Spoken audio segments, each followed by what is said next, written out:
साधनाएं क्या होती है?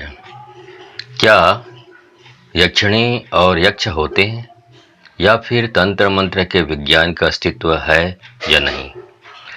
ये सवाल आपके मन में हर बार आए होंगे और जब जब आपने तंत्र से जुड़ी साधनाओं के बारे में पढ़ा है तो आज की इस वीडियो में परि साधना के बारे में और ज़्यादा जानेंगे और स्वर्ण प्रदान करने वाली परि की साधना कैसे करें और क्या सावधानी रखें, ये सब बताए जाएंगे आपको।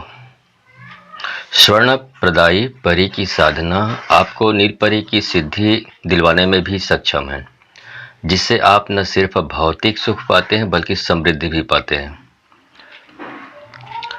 स्वर्ण की इच्छा रखने वाले कई साधक इस तरह की साधनाओं के प्रति आकर्षित होते हैं, जिनमें मुख्य वजह है सबसे मूल्यवान धातु की प्राप्ति और अमीर बनने की इच्छा। यक्षिणी सामान्य तौर पर हमें दिव्य वस्तु प्रदान करती है, इसलिए इनके लालच में आकर हम कहीं से भी पढ़कर यक्षिणी को सिद्ध करने निकल पड़ते हैं। हमें ऐसी साधनाएं करने से पहले तंत्र की अच्छी जानकारी रख लेनी चाहिए या होनी भी चाहिए। कीलन और सुरक्षा का खास ख्याल रखना चाहिए। इसके अलावा भी तंत्र के विज्ञान में कई जानकारियां आपको जानने की ज़रूरत पड़ती है। इस तरह आधे अधूरे ज्ञान के बल पर आप साधना ना करें, इसलिए पहले उन्हें सीखें और फिर अभ्यास करें। तंत्र की जो बेसिक जानकारी जल्दी ही आपके सामने होगी। इसके लिए भविष्य के या जो मेरे और वीडियोस हैं वो और जो मेरे पिछले वीडियो हैं वो आप देखकर जानकारी हासिल कर सकते हैं। जो मुस्लिम साबर साधनाएं हैं, मुस्लिम साबर साधनाएं मुख्य रूप से एक ऐसे माहौल में की जाती है जहां पर खुशबू और अच्छी महक हो। उनका मानना है कि ऐसा करने से न सिर्फ साधक का मन साधना में लगा रहता है बल्कि यक्षिणी परि या फिर कोई और जो भी जिन्नात हैं, शक्तियां हैं जो रूहानी शक्तियों से जुड़ी है, जल्दी ही आकर्षित हो जाती हैं। नमस्कार दोस्तों, आज के इस वीडियो में मैं आपको बताने जा रहा हूँ स्वर्ण प्रदायी परि साधना के बारे में। आप जानना चाहते हैं इस स्वर्ण प्रदायी परि की साधना कैसे करें, क्या नियम है, क्या विधि विधान है, तो आप मेरे इस वीडियो पे बने रहें। साथ में चैनल पे पहली बार आए हैं तो चैनल को सब्सक्राइब कर लें, साथ में बेल आइकन को क्लिक कर दें। हमने बचपन में परियों की कहानी और टीवी सीरियल में भी परियों के प्रोग्राम देखे हैं। ये कल्पना नहीं है बल्कि हकीकत में हमारी ही दुनिया से जुड़ी है। तो आज के इस वीडियो में मैं ऐसे ही साधना के बारे में जानकारी देने जा रहा हूँ, जिसे सिद्ध करने के बाद साधक को शारीरिक भोग और स्वर्ण उपलब्ध होता है। ज़्यादातर परि साधना मुस्लिम साबर से जुड़ी है, इसलिए इनमें खास ध्यान रखने की आवश्यकता होती है। ये साधना सिद्ध होने के पश्चात आपको स्वर्ण की प्राप्ति तो होती ही होती है, एक प्रेमिका के रूप में अलौकिक यौवन का आनंद भी प्राप्त होता है। साधना कठिन इसलिए है क्योंकि यौवन की महक और आपकी वासना दोनों का वक्त से पहले मेल होते ही ये साधना फेल हो जाती है। इसलिए अपने वासना पर नियंत्रण जरूर रखना चाहिए। स्वर्ण प्रदायी परि की साधना का सरल विधि विधान जिसमें आप पाते हैं वो 100% सही अनुभव के आधार पर है। तो इस स्वर्ण प्रदायी साधना में, स्वर्ण प्रदायी परि साधना में सामग्री की आवश्यकता जो है वो इस प्रकार है। स्वर्ण प्रदायी साधना में मंडल यंत्र, गुलाब के पुष्प, चमेली के इत्र और तेल की आवश्यकता होती है। 8 गोमती चक्र, 8 सुपारी, लौंग और बतासे, सभी की मात्रा 8-8 होनी चाहिए।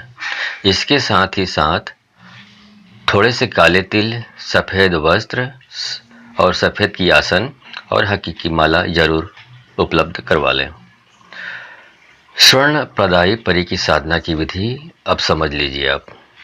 इस साधना में हमें 40 दिन तक ऐसे कमरे में माला का जाप करना है जहां आपके अलावा और कोई ना जाता हो ना आता हो, मतलब उधर उस रास्ते पे ही कोई आता जाता ना हो डिस्टरबेंस करने के लिए, विघ्न बाधा उपस्थित करने के लिए। 10 दिन सिर्फ एक समय भोजन करना है, सॉरी 10 दिन बोल रहा हूँ, 40 दिन सिर्फ एक समय आपको भोजन करना है और उसमें खीर का व्यंजन जरूर ग्रहण करें।